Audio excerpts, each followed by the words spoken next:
हमने के आपन चिंता नहीं जा करत, हमने के अपन लइकन के पढ़ाई की चिंता नहीं जा करत। आदमी यही में खुश बगे मोदी जी बुलेट ट्रेन बनावता गुजरात में। अरे भाई मोदी जी गुजरात में बुलेट ट्रेन बनावता तो तोहरा का मिलल है जा बिहार में? ए भाई मोदी जी चाइना पे चढ़ाई कर दिलन तो तोहरा का मिलल भाई बिहार में? ऐसे गुजरात के आदमी सोचता कि भैया बुलेट ट्रेन हमारा यहाँ बनो, फैक्ट्री हमारा यहाँ लगो, हमारा यहाँ रोड बनो, तब न मोदी जी के वोट देता है।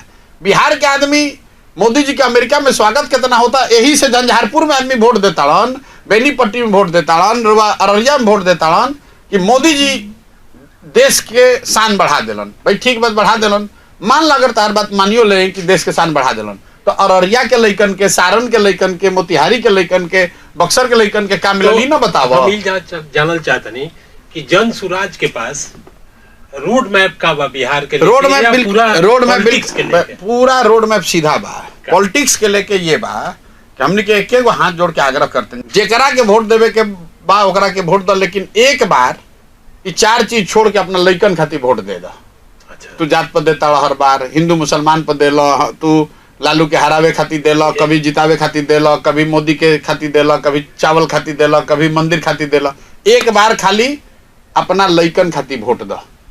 आदमी कहता है दिला से का हुई, हम कहते निकलावल लिख के दे देता नहीं। अगर एक खातिर देव तो तार फायदा हुई। काहे फायदा हुई? अगर मंदिर खातिर वोट देनी जा तो मंदिर अयोध्या में बन गई। अगर नीतीश के बिजली खातिर वोट देनी जा तो ये बिहार में बिजली आ गई। 5 किलो अनाज खातिर मोदी के वोट देनी जा तो कतनो भ्रष्टाचार बा, 4 किलो अनाज एहू बिहार में बटता। आवाज आ सम्मान खातिर वोट लालू के दियाइल तो आज बिहार में जो गरीब पिछड़ा बा कह सकेला कि लालू के राज में हमारा आवाज सम्मान मिलल। अगर हमनी के सिलेंडर खातिर वोट देनी जा तो जैसे दूसरा राज्य में सिलेंडर बटल बा तो बिहारों में सिलेंडर बटल बा। अगर हमनी के गुजरात में विकास खातिर वोट देले बानी जा तो गुजरात में विकास होते बा। हमनी के लइका जाके गुजरात में नौकरी मजदूरी करिए रहल बान। ई का बतावता है? लोकतंत्र में वोट किसको दिया जा रहा है, इससे ज्यादा जरूरी ये बात है, ज्यादा महत्वपूर्ण यह है कि वोट किस बात के लिए दिया जा रहा है। मोदी देश के प्रधानमंत्री बावन, गुजरात के भी प्रधानमंत्री, बिहारों के प्रधानमंत्री।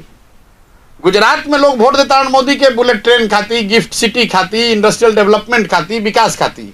अब बिहार में मोदी जी के वोट हमने काहे खाती देते नहीं जा? 5 किलो अनाज खाती। ई रवा बताई कि मोदी के जौन वोट हमने के बिहार में देता नहीं जा, कोई कहाँ कहता कि भैया फैक्ट्री, शुगर फैक्ट्री जा लगाई तो वोट दे। ये देश में कौन ऐसा उद्योगपति बा जरा के मोदी जी कह देस कि भाई तोरा बिहार में 5 गो चीनी मिल लगावे के बाद केकरा दम बा की कह दी कि ना लगाई।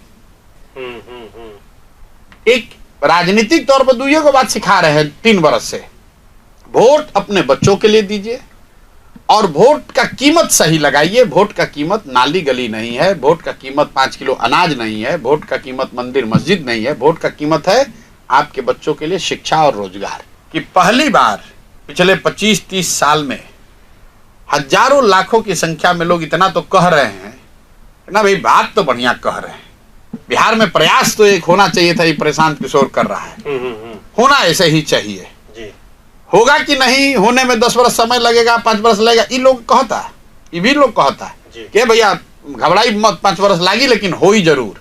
अच्छा। लेकिन इतना बात तो हर व्यक्ति कह रहा है कि नहीं, जो बात जनसुराज में प्रशांत किशोर कह रहे हैं ये बात ठीक है कि वोट बच्चों के लिए पढ़ना चाहिए, वोट अपना बच्चा के लिए पढ़े के चाहिए, अब वोट पढ़ाई रोजगार खातिर पढ़े के चाहिए, वोट दूसर कोनो विषय पर ना पड़े के चाहिए। कैसे कि बिहार में गरीबी अगर खत्म करे के बाद तो 2 गो उपाय भाई, जा पढ़ाई होके चाहिए या रोजगार होके चाहिए, बिना एकरा गरीबी खत्म हो ही ना। तो अगर हमनी के गरीबी से निकले के बाद तो शिक्षा रोजगार चाहिए, और शिक्षा रोजगार चाहिए तो मेरे भाई हाथ जोड़ के कहते हैं अपना लइकन खातिर वोट दे दो, आना तो लिख लो प्रशांत किशोर आवस की मोदी आवस की लालू आवस की फलाना आवस कि 10 गो प्रशांत किशोर आ जास। बिहार में जौना दुर्गति में आदमी आज जियताड़न, 10 वर्ष के बाद हमने के आवे वाला पीढ़ी के भी यही दुर्गति में जिए पड़ी।